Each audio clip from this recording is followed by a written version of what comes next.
और दिनों दिन हैवान में बदल रहे हैं। मगर इस कहानी की डायन की कहानी उन सभी से एकदम अलग है। कहते हैं कि हर गांव में एक डायन जरूर होती है जो आधी रात को पूरे गांव के सोने के बाद निकलती है अपने शिकार पर। पनिहार गांव में भी एक डायन थी जो दिन में तो आम औरतों के रूप में होती थी, मगर रात होने पर अपने पालतू जानवर की सवारी कर गांव में चक्कर लगाती थी।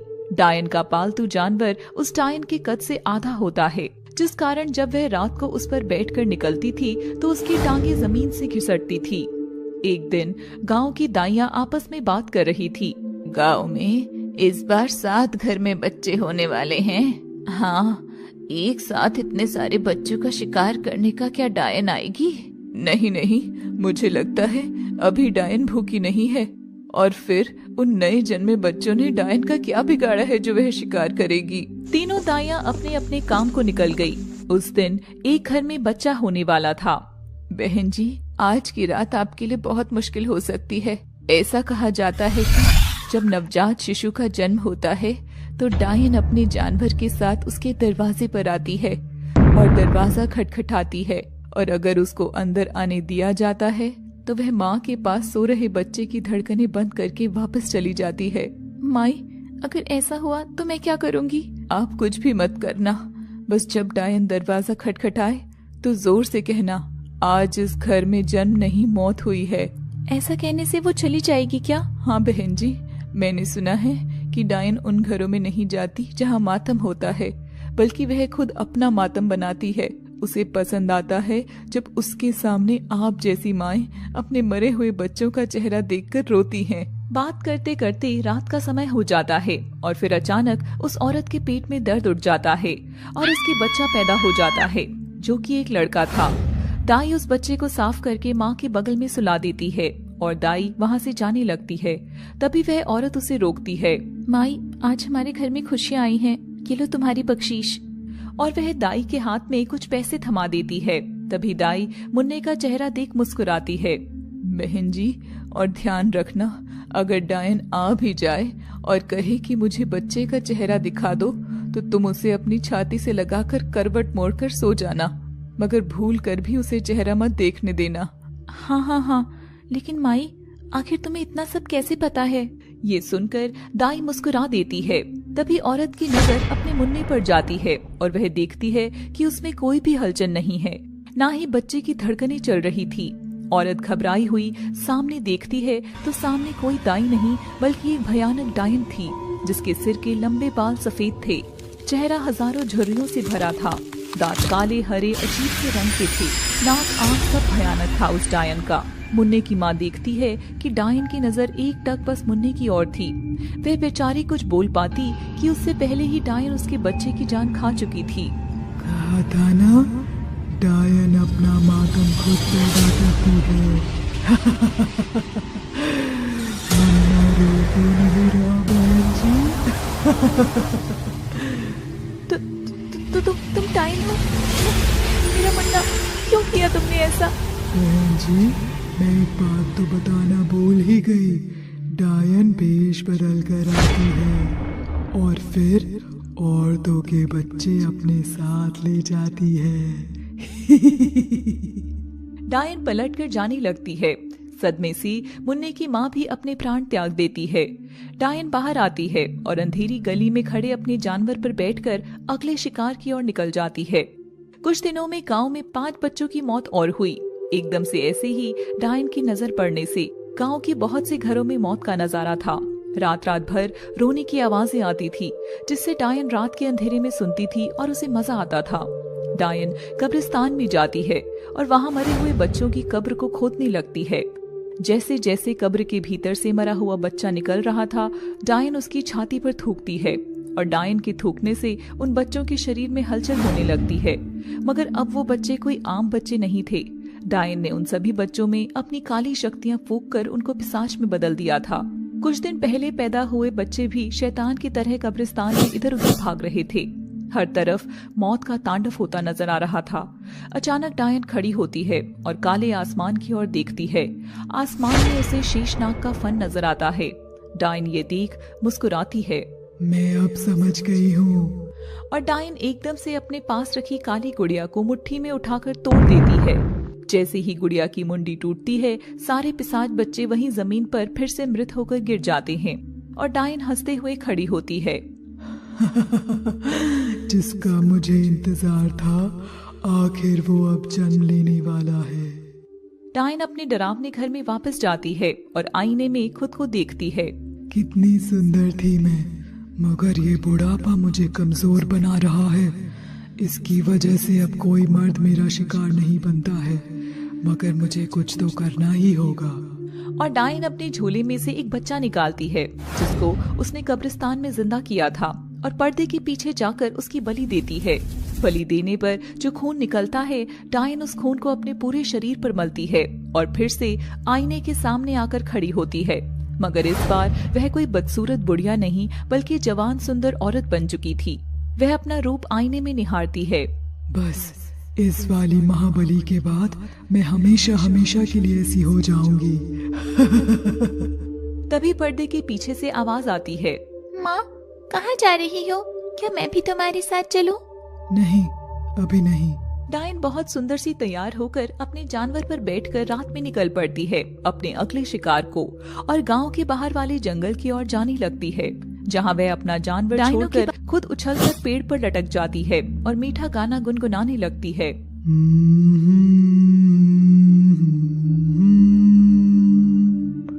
वहाँ से एक गाड़ी गुजरती है जिसमें सुंदर नाग नकुल बैठा था, जो अपने मानव रूप में था। अचानक से डायन एक नुकीले पत्थर को नीचे डालकर उसकी गाड़ी खराब और बस गुनगुनाती रहती है। नकुल बाहर आता है और डायन की मधुर आवाज सुनकर रुक जाता है। अरे, इतनी मीठी आवाज, वो भी इस घने जंगल से। क्या यहाँ कोई है? और तभी नकुल पेड़ पर देखता है तो पेड़ के पत्तों के बीच में डायन खुद को छिपाकर बैठी हुई थी। बहन, आप यहाँ क्या कर रही हैं? यहाँ रहना ठीक नहीं है। डायन ये सुन रोने का नाटक करती है। मैं रास्ता भटक गई थी और फिर कुछ बदमाश मेरे पीछे पड़ गए थे तो मैं यहाँ आकर छिप गई, मगर अब मुझे नीचे नहीं उतरना आ रहा। ये सुनकर नकुल को हंसी आ जाती है और नकुल डायन को कूदने के लिए कहता है। डायन ऐसा ही करती है और नकुल नीचे खड़ा होकर उसे अपनी बाहों में पकड़ लेता है। नकुल उसका चेहरा देखता है और बस देखता ही रह जाता है। नकुल, जो कुछ सेकंड पहले उसे बहन कहकर बुला रहा था, वह डायन के रूप में एकदम फंस गया था। नकुल जहां डायन को बहन जी कहकर संबोधित कर रहा था, वहीं वह तो एकदम उसका दीवाना हो उठा था। क्या नाम है तुम्हारा रूप की मल्लिका? डायन मुस्कुराई और इटलाकर बोली, डायना। डायना नाम सुनते ही नकुल हंस देता है। इतनी रूप की सुंदरी और नाम तुम्हारा डायना? तभी आसमान में जोरदार बिजली कड़कती है और डायना डर कर नकुल के सीने से लिपट जाती है। मुझे बिजली से बहुत डर लगता है। नकुल अपनी नाक की शक्तियों को आंख से आसमान पर फेंकता है, जिससे बिजली कड़कना रुक जाती है। डायना ये देखकर बड़ी खुश होती है। तभी अचानक उसकी नजर खुद के हाथ की एक उंगली पर पड़ती है और वह देखती है कि वहाँ झुर्रियां आई हुई थी। यह देख डायना सहम गई और तुरंत अपने हाथ को दुपट्टे में डाल लिया। वो मुझे अब चलना चाहिए, मगर मेरा घोड़ा न जाने डर कर कहाँ भाग गया। अब मैं वापस कैसे जाऊं?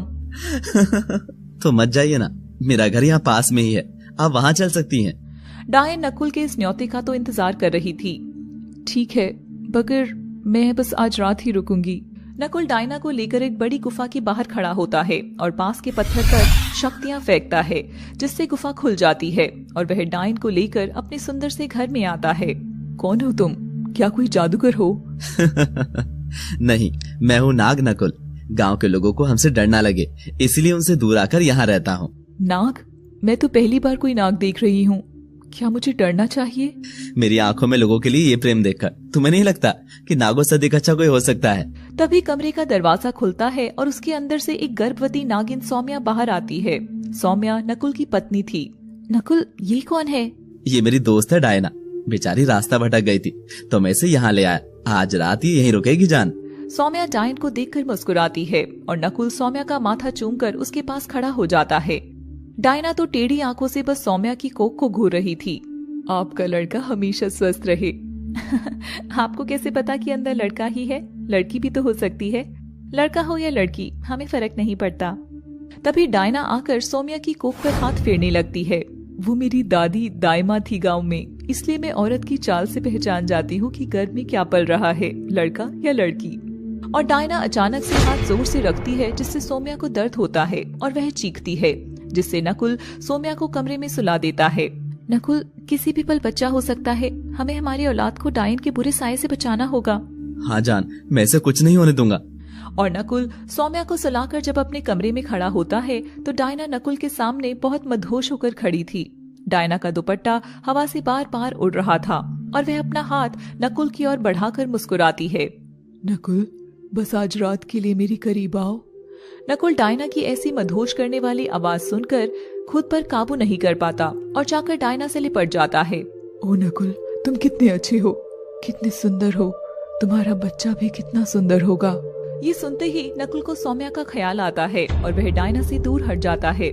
नहीं, मैं ये नहीं कर सकता डायना, मैं सौम्या से बहुत प्यार करता हूँ। डायना पर जादू का प्रभाव कम हो रहा था और वह फिर से बूढ़ी होने लगी थी।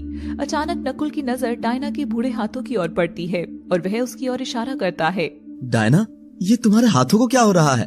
तभी डायना अपनी मुट्ठी भींचती है और सौम्या की जोरदार चीख निकलती है। नकुल, नकुल, बहुत दर्द हो रहा है।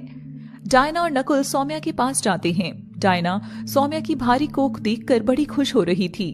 मैं जानती हूँ, आम इंसानों के बच्चों की बलि देने से मैं बस कुछ घंटों के लिए जवान हो सकती हूँ, मगर इस वक्त ये महान नाग नागिन का बेटा इस दुनिया में आ जाए तो इसे खून से नहाकर मैं हमेशा के लिए ताकतवर और सुंदर बन जाऊंगी। नकुल, मैं ये सब करना जानती हूँ, तुम बाहर जाकर दर्द कम करने वाली जड़ी बूटी लेकर आओ।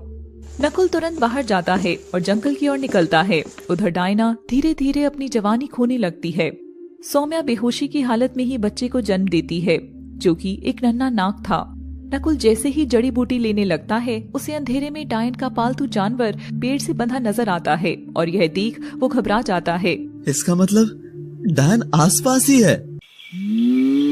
मैं तुझे संग ले जाऊंगी। नकुल सारी चीजें सोचता है और तब नकुल को डायन ध्यान आती है। वह डायना की सारी बातें मन में दोहराता है, कैसे उसने डायना की झुर्री भरे हाथ और नकली रूप को एक साथ देखा था। इस घने जंगल में कोई हसीन लड़की इतनी रात को आखिर कहाँ से आएगी? इसका मतलब कि डायना ही डायन है। नहीं। अब नकुल का गला डर से सूख रहा था, आंखों की पुतलियां घबराहट से बाहर आने लगी थी। ये क्या?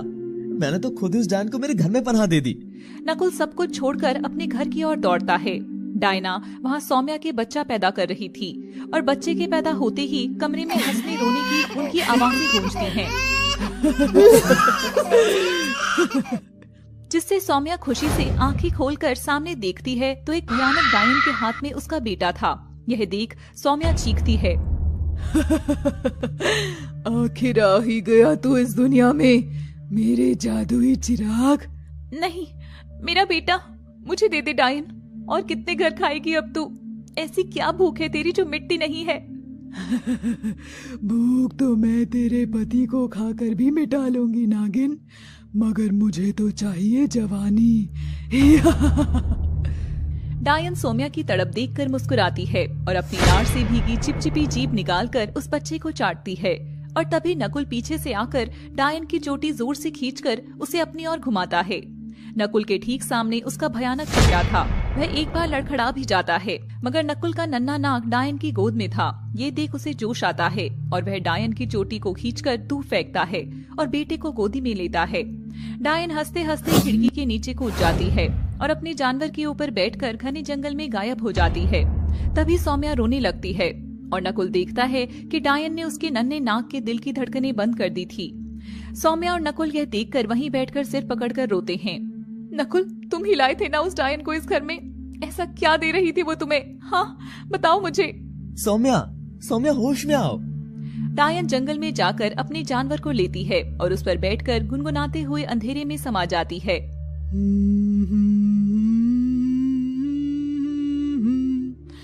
सो जा मुन्ना, सो जा वरना डायन काट खाएगी।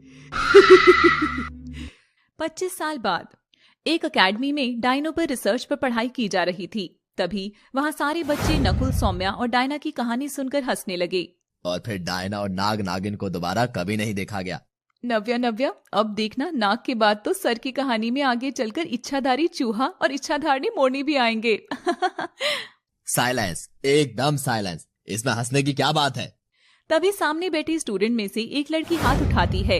यस नव्या, बोलो। सर मेरा एक सवाल है। वेरी गुड, मुझे ऐसे स्टूडेंट्स बहुत अच्छे लगते हैं जो सवाल पूछते हैं। सर ये जो डायना थी, क्या इसका नाम डायना साबुन पर रखा गया था जिसका विज्ञापन कटरीना देती थी? आह, महकती साबुन डायना साबुन, जो भी मुझे लगाए डायन बन जाए। नव्या की बातें सुनते ही सब हंसने लगते हैं। हाँ सर, और क्या वो डायन भी नहाती नहीं थी एकदम राजीव की तरह? चुप करो तुम दोनों, सरी अपनी बातों के बीच में मुझे लेकर आ रही है, डायन कहीं की। करण सबकी बातें सुनकर जोर से चिल्लाता है। Shut up, I said shut up. तुम लोगों को हंसी आ रही है ना? इस बार तुम्हारा प्रोजेक्ट तो खत्म, मैं बिल्कुल भी तुम्हारी मदद नहीं करने वाला। ये कहकर करण गुस्से से वहाँ से जाने लगता है और सब लोग एकदम से चुप हो जाते हैं। अरे यार, ये तो गड़बड़ हो गई, ऐसे तो हम लोग फेल हो जाएंगे। हाँ यार, ले सुमन, तेरी वजह से ये सब हुआ है।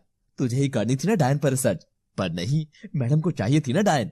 अच्छा भला मैंने कहा था गली के कुत्तों पर रिसर्च करते और 2 कुत्ते पकड़कर यहाँ ले आते हैं और बलि देकर उनके खून से जवान हो जाते हैं। ये सुनते ही सब सुमन को घूर कर देखते हैं।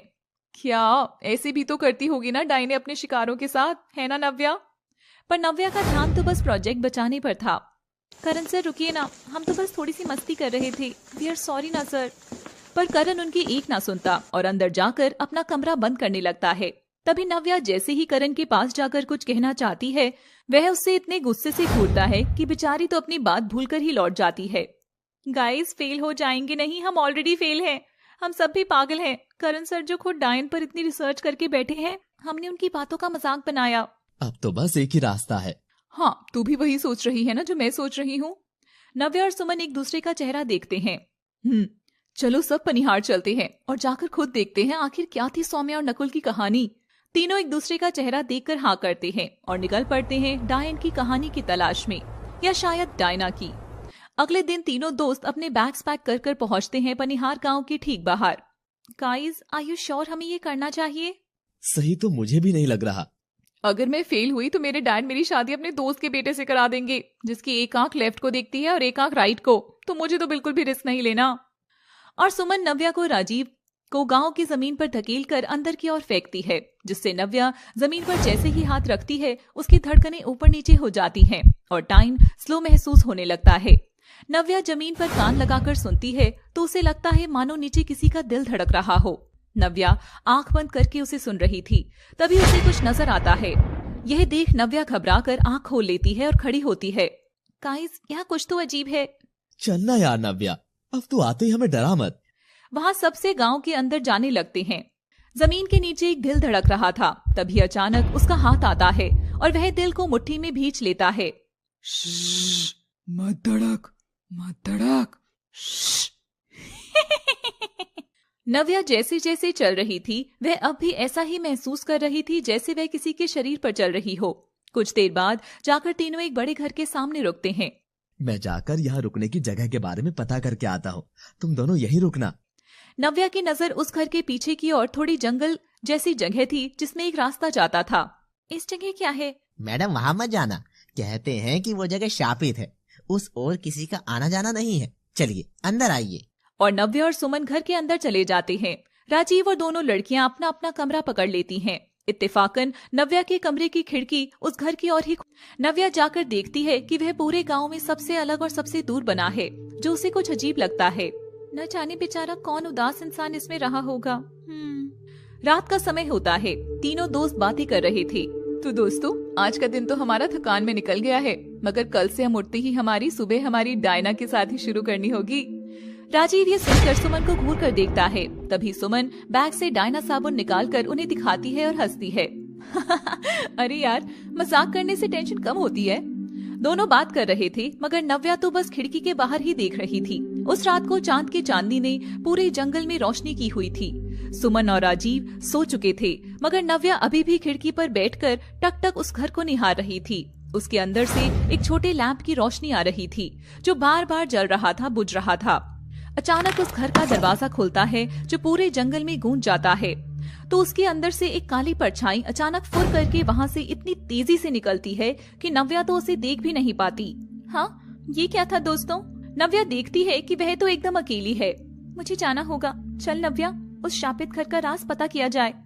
और नव्या आहिस्ता आहिस्ता जंगल के अंदर चली जाती है। तभी वह देखती है कि एक काली चादर से लिपटा साया उसके ठीक आगे चल रहा था। चांदनी रात में वह साया एक जिंदा भूत से कम नहीं लग रहा था। नव्या के पांव ये देखकर कांपने लगते हैं, मगर फिर भी वह कहानी की तलाश में उसका पीछा करती है और वह साया चलता हुआ रुक जाता है और पीछे मुड़कर देखता है। नव्या अपनी सांसों की आहट को भी रोककर तुरंत घनी झाड़ियों से खुद को छिपा लेती है और देखती है कि उस लड़के का साया सामने की गहरी काली चमकती नदी के अंदर जाने लगता है। आखिर ये कौन है? कहीं ये कोई भूत तो नहीं? मुझे अब डर लग रहा है। और तभी अचानक नव्या को ऐसा लगता है जैसे पीछे से उसे कोई सूंघ रहा हो। नव्या एकदम घबराई हुई आहिस्ता से पीछे मुड़कर देखती है तो उसे ठीक पीछे वही जानवर रहता है जिसकी सवारी डायन किया करती थी। इतना भयानक जानवर नव्या ने पहले कभी नहीं देखा था। वह नव्या की ओर देखकर गुर्रा रहा था। तभी नव्या तुरंत झाड़ियों में झुक जाती है और तभी वह जानवर उछलकर नदी में खड़े उस लड़के पर जोरदार हमला करता है। और तभी वह लड़का तुरंत अपनी काली चादर फेंककर उस जानवर को उसमें लपेटकर जंगल की दूसरी ओर फेंक देता है। नव्या वह नजारा देखकर डर गई थी। चादर के नीचे उस अजीब से जानवर से भी डरावनी चीज थी। नदी में खड़े उस लड़के का आधा शरीर मानव का था और आधा नाग का। नव्या वहीं जमीन पर गिरी हुई डरते हुए सब देख रही थी। तभी वह नाग अपनी नाग की जीभ निकालकर नदी के पानी के ऊपर मारता है और उस नदी के पानी पर दे मारता है, जिससे वह पानी चांदी की तरह बहुत चमकने लगता है। एक नाग आज के जमाने में, इसका मतलब वह सभी कहानियाँ एकदम सही थी। करण सर हमें जो बताए थे कि डायन जानवर की सवारी करती है वह भी सच था, मगर ये नाग तो मर चुका था। या ये वह नहीं कोई और है? ओ माय गॉड, मैं कहाँ फंस गई। मैं तो फोन भी नहीं लाई यार, वरना रिकॉर्ड कर लेती। नव्या देखती है कि नदी के चमकीले पानी में वह नाग खड़ा होकर उस नदी के पानी से स्नान कर रहा था। अरे यार, एक बार ये नाग पलट जाए तो मैं देखूं ये कौन है। मुझसे अब नहीं रहा जा रहा। और नव्या खड़ी होकर नदी में डुबकी लगा रहे उस नाग के पास जाकर उसे छूने जैसी ही कोशिश करती है, उस शक्ति भरी नदी के पास बने सुरक्षा चक्र में नव्या का प्रवेश होते ही वह दूर जाकर गिरती है, बहुत दूर। नव्या की जोरदार चीख सुनकर नाग की दोनों बंद आंखें खुलती हैं, जो बहुत डरावनी थी, और वह अपनी गर्दन पीछे की ओर मोड़ता है। मेरे जंगल में किसकी हिम्मत हुई आने की? नव्या दूर जाकर गिरने से बेहोश हो गई थी। नाग उछलकर नदी से बाहर आता है, जो एक बहुत भयानक और विशाल नाग था। नाग अपनी नाक से सूंघ रहा था। उसके ठीक बगल में झाड़ियों में नव्या बेहोश पड़ी थी। शायद आज 3 दोस्तों में से एक का चैप्टर तो खत्म होने ही वाला था। डायन और नाग की इस प्रेम कहानी में देखिए कैसे एक खून की प्यासी डायन की कहानी प्रेम कहानी में बदलती है, वो भी नाग से। नव्या झाड़ियों में बेहोश पड़ी थी और वह नाग नव्या की ओर बढ़ रहा था कि अचानक नव्या को खींचकर कोई वहाँ से ले जाता है। और तभी नाग झाड़ियों के अंदर देखने पर भी उसे कुछ नहीं मिलता। उजाला होने को था। नदी की चमक भी अब कम हो रही थी। ये देख नाग भी रेंग कर वहाँ से चला जाता है। नव्या देखती है कि उसे बचाने वाला और कोई नहीं बल्कि सुमन ही थी। सुमन, तू? हाँ, मैं नहीं तो और क्या। तू उस डायन को एक्सपेक्ट कर रही थी, और तू क्या यहाँ खतरों की खिलाड़ी बनने के लिए आई है? वो तो समय पर मैं आ गई, वरना पता नहीं किन किन जानवरों का शिकार बनती तू। और नव्या और सुमन वहाँ से अपने कमरे की ओर लौट पड़ती हैं। सुमन, तू तो बड़ी हिम्मती है, ऐसे ही रात में आ गई। वो मेरे पास डायन की शक्तियाँ है ना, इसलिए। नव्या सुमन की ओर डरते हुए देखती है और बिना कुछ बोले दोनों ही वापस लौट जाती हैं और फिर से शाम हो जाती है। सुमन और राजीव गांव में जाकर अपना काम करने लगते हैं, मगर नव्या की नजर तो अभी भी खिड़की से दिख रही उस जंगल के घर पर ही थी। अगर नाग है तो डायन भी जरूर होगी, तो क्यों ना मैं नाग के पास जाकर ही कहानी का पूरा हिस्सा जान लूं। नव्या हिम्मत कर चोरों की तरह जाने के बजाय सीधे ही दरवाजे से जाने का फैसला लेती है। नव्या दरवाजा खटखटाती है। जैसे ही दरवाजा खुलता है, नव्या सामने खड़े शख्स को देखकर चौंक उठती है। नव्या देखती है उसके हाथ पांव पर नाग की छाप थी, यानी नाग ने ही दरवाजा खोला था। जैसे ही रोशनी में उसका चेहरा नजर आता है, वह और कोई नहीं बल्कि नव्या का प्रोफेसर करण खुद था। सर, आप यहाँ?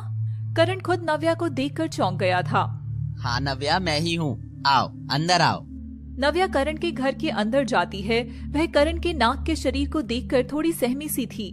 सर, ये सब?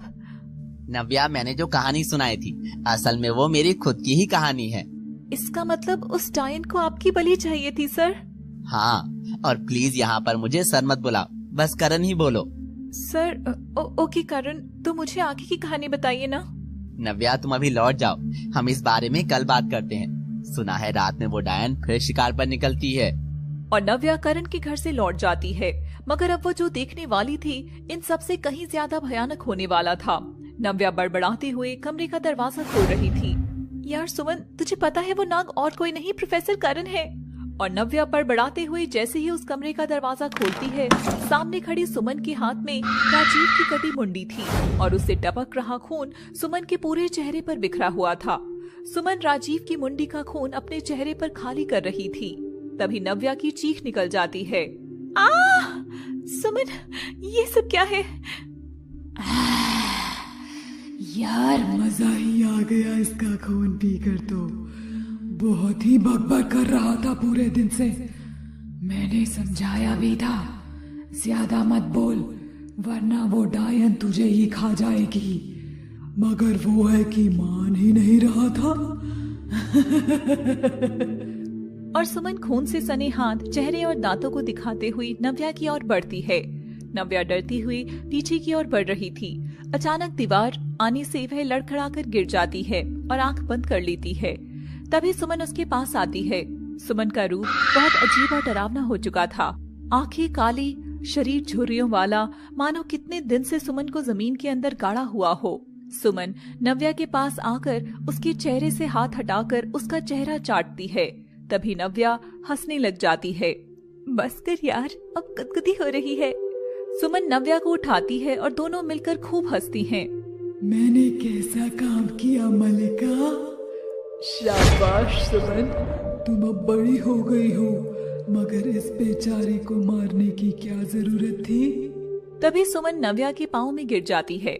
मलिका, अब आगे क्या करना है? वो प्रोफेसर ही अगर नाग है तो अभी उसकी बलि दे देते हैं। नहीं सुमन, वह रात में उस नदी में कोई तो प्रथा पूरी कर रहा है। पहले मुझे उसके बारे में और जानना होगा और इसीलिए मेरे पास एक प्लान है। तभी सुमन ऊपर उठकर देखती है तो नव्या अपने असली डायन रूप में आ चुकी थी। कहानी सुनेगी तू? उस दिन आखिर हुआ क्या था? हाँ मलिका, मुझे सुननी है कहानी। डायन जब सौम्या और नकुल के बच्चे की जान लेकर चली गई थी, तब सदमे में सौम्या की भी जान निकल गई थी। आसपास के नाग और नागिन सभी आकर अगले दिन नकुल और सौम्या के छोटे नाग को कब्रिस्तान में जाकर दफना देते हैं। मगर नकुल ने बेटे के साथ साथ अपनी सौम्या को भी हमेशा के लिए खो दिया था। रात का समय था जब छोटे करण को दफनाकर वहां से चले गए और तब वहां आती है वही डायन अपने जानवर पर सवार। डायन के जंगल में आते ही आसमान एकदम काला और पत्ते मुरझा जाते थे। डायन ने आकर करण की कब्र खोदी और उसमें से उसे बाहर निकालकर उसकी छाती पर थूककर उसे जिंदा कर देती है। और जैसे ही उसकी बलि देने वाली होती है, तभी नकुल पीछे से आकर डायन की चोटी काट देता है। ले डायन, अब तू मर। डायनों की शक्ति उनकी लहराती नागिन सी चोटी में होती है। जैसे ही उसकी चोटी कटती है, वह जोर से तड़प उठती है और वह अपने पैने नाखून पलटकर नकुल की छाती में घुसाकर उसको वहीं मार देती है। अब नाग जिंदा तो हो गया था, मगर वह डायन का ही शिकार था। इतनी चीखें सुनकर आसपास के लोग वहां आ जाते हैं, मगर डायन अपने जानवर पर बैठकर वहां से भाग जाती है। लोग आकर नन्हे नाग को उठाकर नकुल को वहीं दफना देते हैं और नाग को शहर भेज देते हैं। उधर डायना अपने डायन भवन में पहुंचती है, जहां उसकी 4 साल की बेटी नव्या भी थी। नव्या अपनी माँ को ऐसा तड़पता देखकर रोने लगती है। चोटी कटने से डायन का शरीर कंकाल जैसा हो उठता है। बेटी, अब मैं तुझे मेरा उत्तराधिकारी घोषित कर रही हूँ। नहीं माँ, ये सब क्या हो गया? और डायन मंत्र जाप कर नव्या को पूर्ण डायन में बदलकर बिस्तर पकड़ लेती है। उसका यौवन पूरी तरह ढल चुका था। वह कांपती आवाज में कहती है, अब तुझे ही मेरे लिए शिकार करना होगा। वो महाबली ही बनेगी तेरी माँ का जीवन।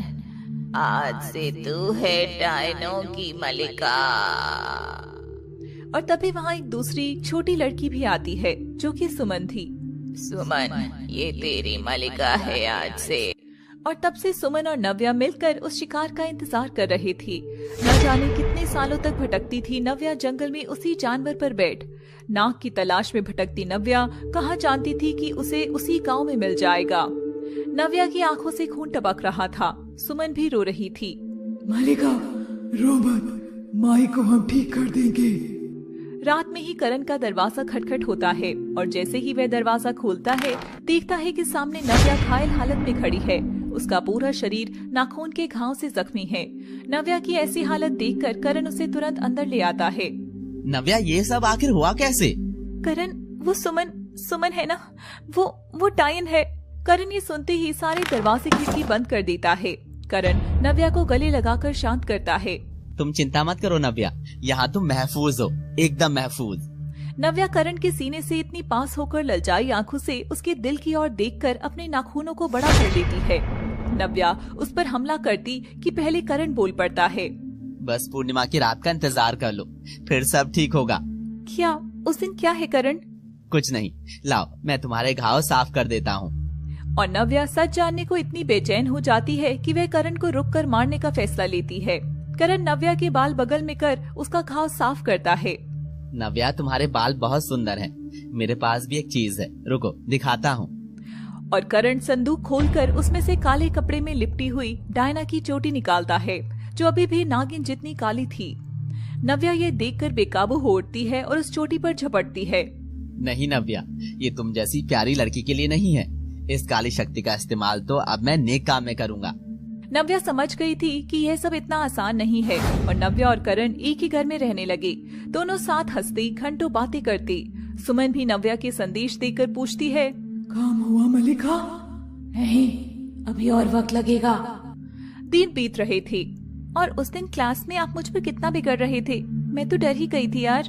मगर करण, तुमने इस टॉपिक पर रिसर्च करने के लिए क्यों कहा था? नव्या, मेरे जीवन का कोई भी भरोसा नहीं है। मैं आज हूँ, कल शायद वो डायन मुझे मार दे। यह सुनते ही नव्या करण के पास जाकर उसके होठों को अपने हाथों से ढक देती है। कुछ नहीं होगा, कुछ नहीं। अगर हो भी जाएगा तो भी मैं आगे किसी और को कुछ नहीं होने दूंगा। मेरी कहानी और लोगों तक जाए, इसीलिए मैंने डायन पर रिसर्च करने को कहा। तुम हर बार पूछती थी ना कि आखिर पूर्णिमा वाली रात को क्या होगा। तभी करण नव्या को खिड़की के पास ले जाकर नदी का जल दिखाता है, जिस पर चांद की रोशनी पड़ रही थी। नव्या देखो, उस नदी में रोज रात मैं मेरी शक्तियाँ डालकर उसे पवित्र करता हूँ और जब वो पूरी तरीके से पवित्र हो जाएगी तो उसका जल मैं पूरे गांव पर छिड़क दूंगा। इससे कोई भी डायन यहाँ कभी नहीं आएगी और जो अंदर होगी वो मर जाएगी। और वो चोटी? उस काली शक्ति वाली चोटी को मैं जल में डुबोकर डायन के जानवर के खुर से जब स्पर्श कराऊंगा तो बनेगा उस डायन को मारने वाला हथियार और फिर सब ठीक हो जाएगा।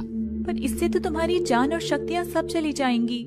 कोई गम नहीं नव्या, बस फिर कोई बच्चा अनाथ और कोई माँ बाप बेऔलाद नहीं होंगे। फिर कोई डायन का शिकार नहीं बनेगा। 7 घर तो क्या, डायन को तो 7 जन्म तक कोई शिकार नहीं करने दूंगा। ऐसा जिया भी तो क्या जिया जो खुद के लिए जिया। और तुम जानती हो वो रात आज ही है, शायद कल मैं तुम्हारे साथ ना रहूं। करण नव्या का चेहरा थामते हुए कहता है। ये सुनते ही नव्या करण के सीने से लग जाती है। इस बार उसकी आंखों में प्रेम भरे आंसू थे। क्या हुआ? कुछ नहीं, मैं तुम्हें कुछ नहीं होने दूंगी करण। मुझे पता भी नहीं चला कि मैं इतने दिन में तुमसे कब प्यार कर बैठी। मैं भी तुमसे प्रेम करने लगा हूँ नव्या, इसलिए जब ये सब हो तब तुम यहाँ से चली जाना। मैं क्यों? क्योंकि वो पवित्र जल गांव के हर डायन को जला देगा और तुम भी।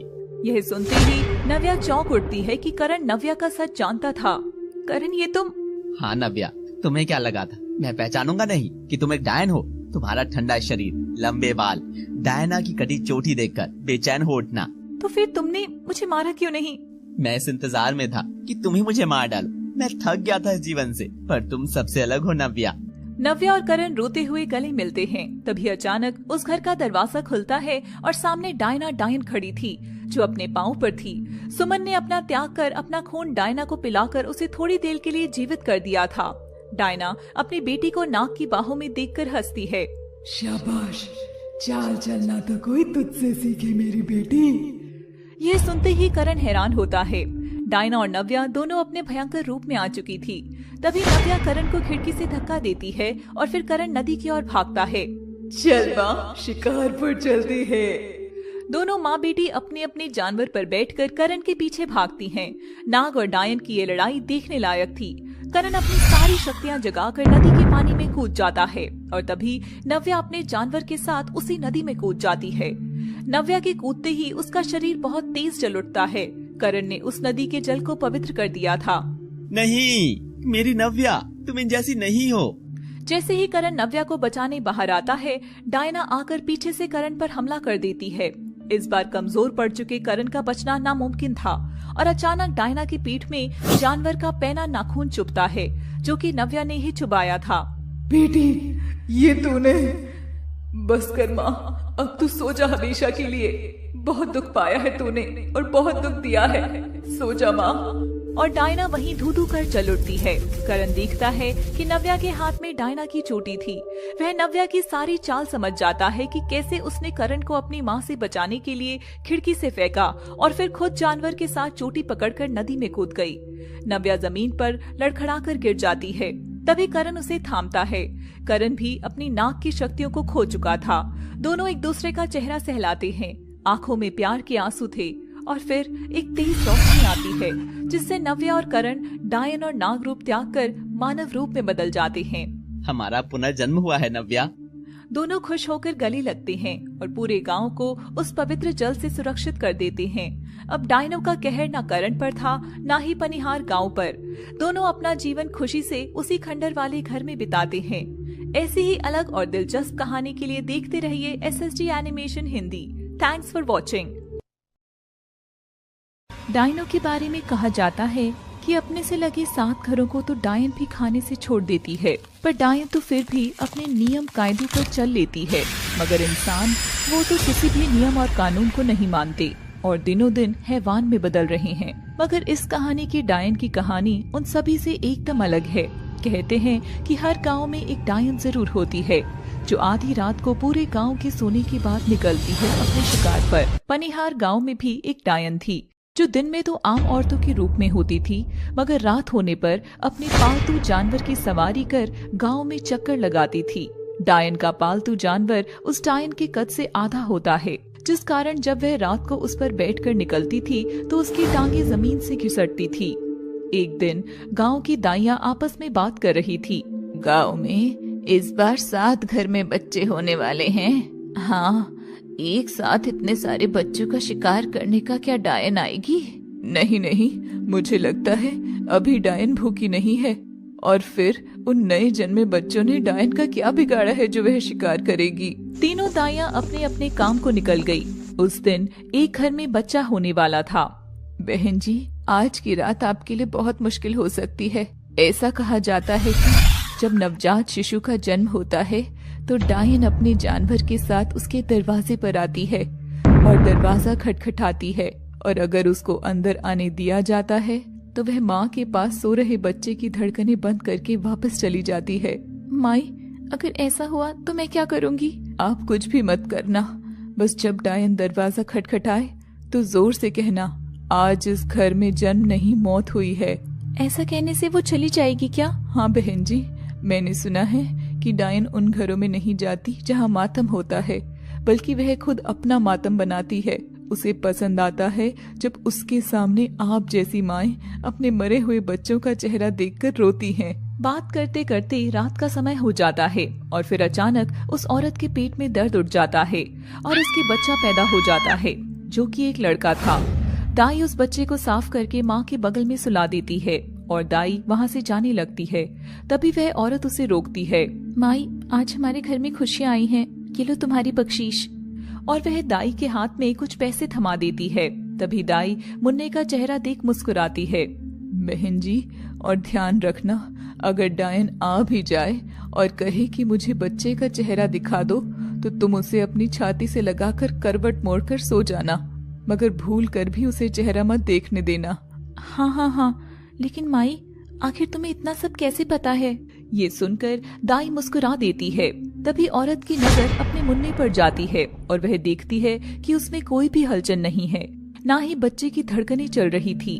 औरत घबराई हुई सामने देखती है तो सामने कोई दाई नहीं बल्कि एक भयानक डायन थी, जिसके सिर के लंबे बाल सफेद थे, चेहरा हजारों झुर्रियों से भरा था, दांत काले हरे अजीब से रंग के थे, नाक आंख सब भयानक था उस डायन का। मुन्ने की माँ देखती है कि डायन की नजर एक टक बस मुन्ने की ओर थी।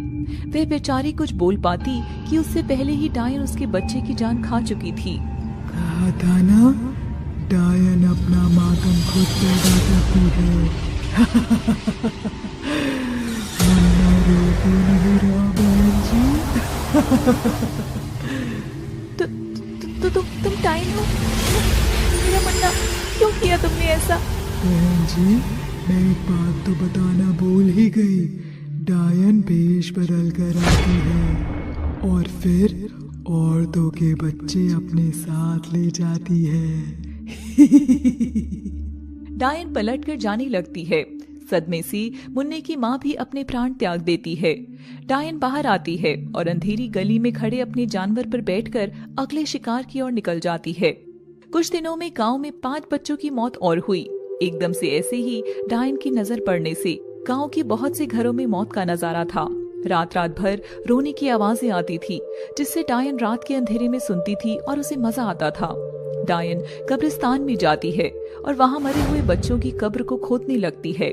जैसे जैसे कब्र के भीतर से मरा हुआ बच्चा निकल रहा था, डायन उसकी छाती पर थूकती है और डायन के थूकने से उन बच्चों के शरीर में हलचल होने लगती है।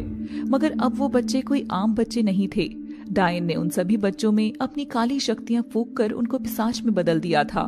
कुछ दिन पहले पैदा हुए बच्चे भी शैतान की तरह कब्रिस्तान में इधर उधर भाग रहे थे। हर तरफ मौत का तांडव होता नजर आ रहा था। अचानक डायन खड़ी होती है और काले आसमान की ओर देखती है। आसमान में उसे शेषनाग का फन नजर आता है।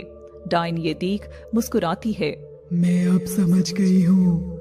और डायन एकदम से अपने पास रखी काली गुड़िया को मुट्ठी में उठाकर तोड़ देती है। जैसे ही गुड़िया की मुंडी टूटती है, सारे पिशाच बच्चे वहीं जमीन पर फिर से मृत होकर गिर जाते हैं और डायन हंसते हुए खड़ी होती है। जिसका मुझे इंतजार था, आखिर वो अब जन्म लेने वाला है। डायन अपने डरावने घर में वापस जाती है और आईने में खुद को देखती है। कितनी सुंदर थी मैं, मगर ये बुढ़ापा मुझे कमजोर बना रहा है। इसकी वजह से अब कोई मर्द मेरा शिकार नहीं बनता है, मगर मुझे कुछ तो करना ही होगा। और डायन अपने झोले में से एक बच्चा निकालती है, जिसको उसने कब्रिस्तान में जिंदा किया था, और पर्दे के पीछे जाकर उसकी बलि देती है। बलि देने पर जो खून निकलता है, डायन उस खून को अपने पूरे शरीर पर मलती है और फिर से आईने के सामने आकर खड़ी होती है। मगर इस बार वह कोई बदसूरत बुढ़िया नहीं, बल्कि जवान सुंदर औरत बन चुकी थी। वह अपना रूप आईने में निहारती है। बस इस वाली महाबली के बाद मैं हमेशा हमेशा के लिए ऐसी हो जाऊंगी। तभी पर्दे के पीछे से आवाज आती है। माँ, कहाँ जा रही हो? क्या मैं भी तुम्हारे साथ चलूं? नहीं, अभी नहीं। डायन बहुत सुंदर सी तैयार होकर अपने जानवर पर बैठकर रात में निकल पड़ती है अपने अगले शिकार को, और गांव के बाहर वाले जंगल की ओर जाने लगती है, जहां वह अपना जानवर छोड़कर खुद उछलकर पेड़ पर लटक जाती है और मीठा गाना गुनगुनाने लगती है।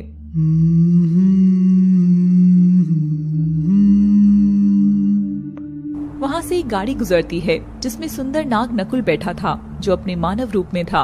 अचानक से डायन एक नुकीले पत्थर को नीचे डालकर उसकी गाड़ी खराब और बस गुनगुनाती रहती है।